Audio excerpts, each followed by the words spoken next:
المستثمر اللي قبل باش يدخل معنا في هذه التجربه هذه هو مشكور.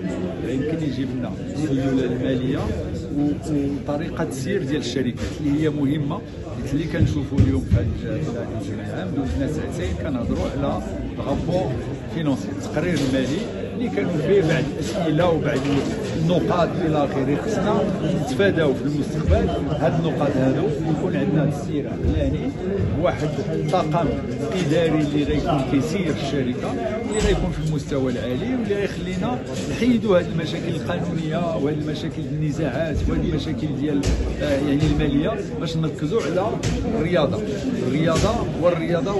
والهدف ديالنا هو نكونوا قلناها يعني في القريب العاجل نكونوا توب في البوديوم، توب 3 افريكان. هذا هو الهدف ديالنا. باش نكونوا في التوب 3 افريكان خص يكون عندنا يعني ايكيب صحيحه، وطاقم تقني يكون صحيح، ويكون كذلك مدير رياضي، واحد الهيكله. ما كنهضرش على الاشخاص، تكون عندنا هيكله اللي غتخلينا نمشيو لقدام.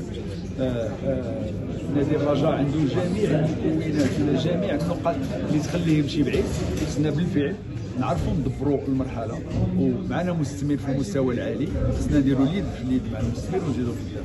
المنخرطين اللي اليوم يعني كانوا معنا، خديت الوعد كذلك معهم باش غنشاركوا في هذه المرحله الجديده، اجتماعات كثيره، ونجيبوا الماكسيموم من المنخرطين اللي يلتحقوا بنا في اللجان اللي غتكون، سواء على الصعيد الجمعيه ولا على الصعيد الشركي.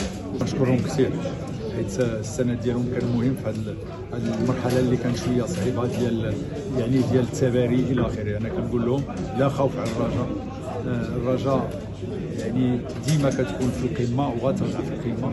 عندنا هذه المرحله اللي خصنا نكبروها، لكن انا متفائل بان النتائج ان شاء الله غيكونوا ويخليونا نخدموا بارتياحيه باش نبنيو نادي كبير. بحال اللي قلت لكم الهدف ديالنا هو الاستقرار المالي صحيح اللي يخلينا نبقاو ديما في الطور.